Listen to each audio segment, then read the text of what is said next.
जय हिंद दोस्तों, स्वागत है आपका कैरियर की बाई में। दोस्तों कैसे हैं आप सभी। दोस्तों आज है हमारा जीके का लेक्चर नंबर 13, यानी आज हम प्रैक्टिस सेट नंबर 13 को करने वाले हैं। अब से पहले हम 12 प्रैक्टिस सेट कर चुके हैं, जिनका लिंक आपको डिस्क्रिप्शन में मिल जाएगा। आई होप आपने वो क्लासेस अटेंड की होंगी और आपको जीके का कंटेंट भी पसंद आ रहा होगा, क्योंकि हम कर रहे हैं जीके के इम्पोर्टेंट क्वेश्चंस, जो कि इम्पोर्टेंट है आपके बीएसएफ आरओआरएम के एग्ज़ाम के लिए। क्योंकि हमारा टारगेट सिर्फ इस समय बीएसएफ आरओआरएम का रिटन एग्ज़ाम है, जिसमें आपके जीके के 10 क्वेश्चन आते हैं। और मैंने आपसे वादा किया है कि यदि आप मेरे लेक्चर 1 से लेके और जब तक आपका एग्ज़ाम होता है तब तक आप अटेंड करते हैं, तो आपके 10 में से भी कम 7 या 8 क्वेश्चन ठीक होने की पूरी संभावना है। तो चलिए आज के हम पहले क्वेश्चन को देख लेते हैं। भारतीय संविधान का कौन सा अनुच्छेद संवैधानिक उपचारों का अधिकार से संबंधित है। Which article deals with the right to constitutional remedies. Okay, तो ऑप्शंस आपके सामने हैं। तो इसका जो राइट आंसर होगा वो होगा आपका सी ऑप्शन, अनुच्छेद 32। यानी अनुच्छेद 32 ही हमारा संवैधानिक उपचारों का अधिकार से संबंधित है। ओके, नेक्स्ट क्वेश्चन आपके सामने है। क्रिप्स मिशन भारत कब आया था। When did the Cripps mission come to India. Option A 1935, option B 1940, option C 1942, option D 1946।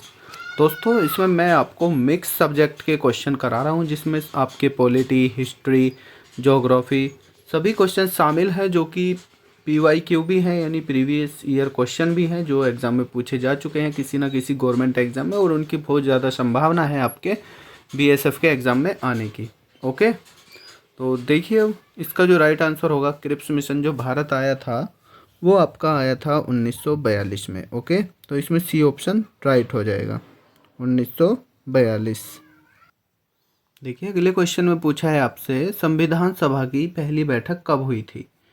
When was the first meeting of the constituent assembly held.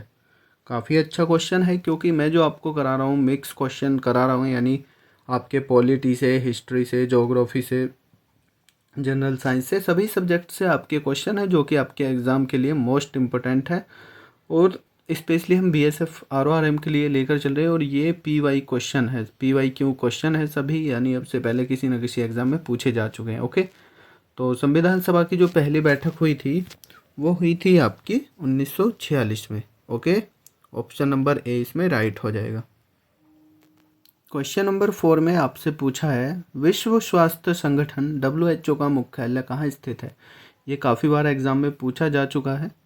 Where is the headquarters of WHO located, और काफ़ी ज़्यादा चर्चा में भी रहता है WHO। तो ये एक इम्पोर्टेंट क्वेश्चन है, जो कि आपके एग्ज़ाम में पूछा जा सकता है।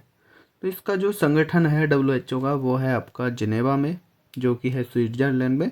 ठीक है, सी ऑप्शन इसमें राइट हो जाएगा, जिनेवा। ओके, जिसे हम जेनेवा भी बोल देते हैं। क्वेश्चन नंबर 5 की ओर बढ़ते हैं, जिसमें हमसे बोला है, मानव शरीर की सबसे छोटी हड्डी कौन सी है। Which is the smallest bone in the human body. दो क्वेश्चन होते हैं, एक तो मानव शरीर की सबसे छोटी हड्डी और एक सबसे बड़ी हड्डी।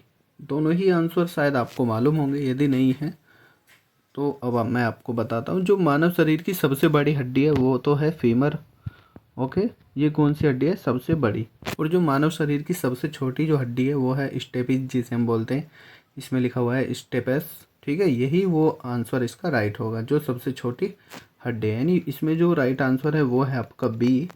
ठीक है, और ये कहाँ पाई जाती है, कान में पाई जाती है। ओके, तो इसका जो राइट आंसर होगा, मानव शरीर की सबसे छोटी हड्डी वो है हमारी स्टेपिस। ओके, क्वेश्चन नंबर 6 एक बेहतरीन क्वेश्चन आपके सामने है।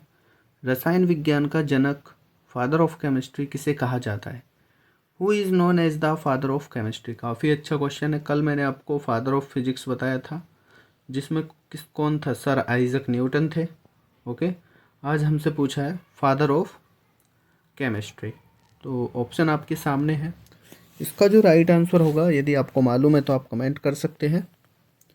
इसमें जो राइट आंसर होगा वो होगा एंटोनी लाइवोजियर। ठीक है, जो इसमें दिया है ना, ये एंटोनी लाइवोजियर इनका राइट आंसर है। इसमें लाइवोजियर लिखा है, वही है कि उच्चारण का फ़र्क हो जाता है किसी किसी में। ठीक है, तो आप याद रखेंगे option number B, Antoine Lavoisier. Okay, question number 7 एक अच्छा क्वेश्चन है, जो कि एक इम्पोर्टेंट क्वेश्चन है और इसको मैं ऑलरेडी करा चुका हूँ। 1857 का विद्रोह की शुरुआत कहाँ से हुई थी? मैंने इसको आपको बताया था कि जो 1857 का जो विद्रोह था वो क्या नाम था उसका, वो था भारत स्वतंत्रता का पहला संग्राम इसका नाम था। और इसकी जो शुरुआत हुई थी वो हुई थी आपकी मेरठ से। ओके, ऑप्शन नंबर सी इसमें राइट हो जाएगा। 1857 का विद्रोह कहाँ से हुआ था? मेरठ से, जिसका नाम था स्वतंत्रता का पहला संग्राम। ओके, क्वेश्चन नंबर 8 में आपसे पूछा है पृथ्वी का सबसे बड़ा महासागर कौन सा है? Which is the largest ocean on the earth? ये क्वेश्चन मैं शायद फर्स्ट या सेकंड लेक्चर में करा चुका हूँ, यानी ऑलरेडी करा चुका हूँ। यदि आपने वो लेक्चर अटेंड करे तो ज़रूर आपको इसका आंसर मालूम होगा, और यदि आपने नहीं किए तो भाई शुरू से लेके अब तक सभी लेक्चर को कवर कर लो, क्योंकि बहुत ही ज़्यादा मोस्ट इम्पोर्टेंट क्वेश्चंस हैं। तो ये तो बेसिक क्वेश्चन है, आपको मालूम भी होगा कि पृथ्वी का सबसे बड़ा महासागर कौन सा है। वो है आपका प्रशांत महासागर। ऑप्शन नंबर डी इसमें राइट हो जाएगा। क्वेश्चन नंबर 9, भारत के पहले राष्ट्रपति कौन थे? Who was the first president of India? काफ़ी इजी क्वेश्चन है और काफ़ी अच्छा क्वेश्चन है। पहले ही मैं ये करा चुका हूँ, अब ये मान लीजिए आपके रिवीजन के लिए क्वेश्चन आया हुआ है। तो भारत के जो सबसे पहले राष्ट्रपति थे वो थे डॉक्टर राजेंद्र प्रसाद, यदि ऑप्शन नंबर ए इसमें राइट हो जाएगा। और जो पहले उपराष्ट्रपति थे वो थे doctor Sarvepalli Radhakrishnan. Okay, first president doctor Rajendra Prasad और first vice president doctor Sarvepalli Radhakrishnan. Question number 10, विश्व का सबसे लंबा नदी तंत्र कौन सा है? Which is the longest river system in the world? Amazon, Nile, Yangtze, Mississippi. तो काफ़ी अच्छा क्वेश्चन है ये भी, कि जो विश्व का सबसे बड़ा नदी तंत्र है, यानी सबसे लंबा नदी तंत्र है, वो कौन सा है। तो सभी को मालूम होगा इसका आंसर। यदि नहीं है तो मैं आपको बता देता हूँ, इसका आंसर सही है नील नदी। ठीक है, यानी नील नदी तंत्र ही सबसे लंबा नदी तंत्र है। ओके, तो ये था आज की वीडियो का हमारा लास्ट क्वेश्चन। आई होप आपने सभी क्वेश्चन अटेंड किए होंगे और आप कमेंट करके बताएंगे कि आपके कितने क्वेश्चन ठीक थे, यानी कितने क्वेश्चन आपको ऑलरेडी आते थे। ओके, बाकी तो सारी जानकारी आपको मालूम ही है। अब मिलते हैं हम नेक्स्ट वीडियो में नए कंटेंट के साथ, नई इन्फॉर्मेशन के साथ। Thanks for watching. जय हिंद।